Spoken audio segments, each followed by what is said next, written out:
They tried to bury us. They didn't know we were seeds. Centuries ago, Africa was a land of kingdoms, of scholars, of proud warriors and peaceful farmers. From Timbuktu to Benin, from Mali to Congo, civilizations thrived with art, gold, and wisdom. But across the ocean, the West was hungry. Hungry for land, power, and profit. And that hunger birthed one of the darkest chapters in human history, the transatlantic slave trade. It began with trade. Europeans came with mirrors, guns, and gin, exchanging trinkets for gold, ivory, and eventually, human lives. They called it business, but it was evil dressed as commerce.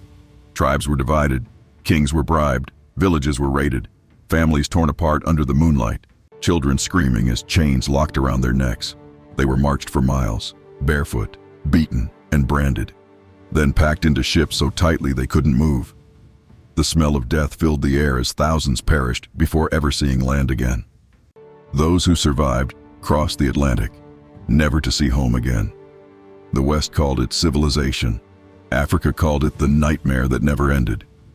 For over 400 years, more than 12 million Africans were stolen, sold in markets from Brazil to the Caribbean, from Charleston to London. They built Western empires with their blood and sweat. Sugar, cotton, gold, everything that made Europe rich was soaked in African tears.